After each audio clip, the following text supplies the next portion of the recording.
एक प्लेन में एक लास्ट पैसेंजर बचा था जो भागा भागा आ रहा था। वो थी एक खूबसूरत लड़की।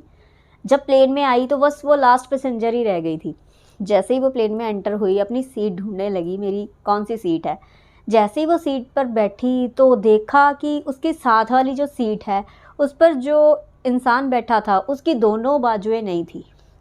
तो वो देखने के बाद वो लड़की ने रिएक्ट किया कि एयर होस्टेस को आवाज़ लगाई और बोला, मैं ऐसे इंसान के साथ सफ़र नहीं कर सकती, सो प्लीज़ आप इनको कहीं और शिफ्ट कीजिए या मेरी सीट कहीं और शिफ्ट कीजिए।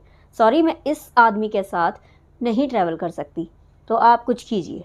वो वहाँ पर खड़ी रहती है, सीन क्रिएट करती है, लेकिन वो एडजस्टमेंट नहीं करती है वहाँ पर। वो कहती है कि आप मेरी सीट का एडजस्टमेंट करवाइए।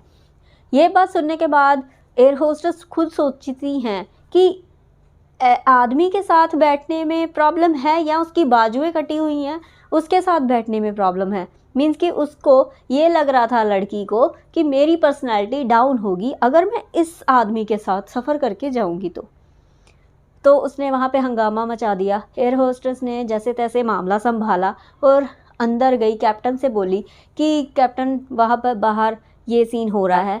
तो कैप्टन ने एक सुझाव दिया कि ठीक है, हम एक पैसेंजर को बिज़नेस क्लास में शिफ्ट कर देंगे। ये बात सुनने के बाद एयर होस्टेस अंदर से आई और आकर उस लेडी को बोली कि डोंट वरी मैम, सोल्यूशन हो गया है, तो अभी हम एक पैसेंजर को बिज़नेस क्लास में शिफ्ट कर रहे हैं। ये बात सुनने के बाद वो लड़की ने सांस ली कि थैंक गॉड मेरी बात सुनी गई, अब मैं ठीक हूँ, अब कोई प्रॉब्लम नहीं है। जैसे ही ये बात हुई एयर होस्टेस उस लड़की से आगे गई और आगे जाकर वो जो आदमी बैठा था वहाँ पे उस आदमी को बोला कि आइए सर, आपकी सीट जो है यहाँ से हमने बिज़नेस क्लास में शिफ्ट कर दी है। ये बात सुनने के बाद सभी जो पास में पैसेंजर बैठे थे सभी ने क्लैपिंग की। और ये क्लैपिंग सुनने के बाद वो जो आदमी वहाँ पे बैठा था वो थोड़ी देर पहले उस लड़की के बिहेवियर की वजह से ये सोच रहा था कि मैं कारगिल की लड़ाई में अपने दोनों हाथ खो बैठा था। अब वो उसके दिमाग में ये चीज़ आ रही थी कि मैं ऐसे लोगों की वजह से, वहाँ पर हमारे कितने शहीद हुए हैं लोग, वो ऐसे लोगों को ध्यान रखने के लिए ऐसे लोगों की वजह से शहीद हुए हैं।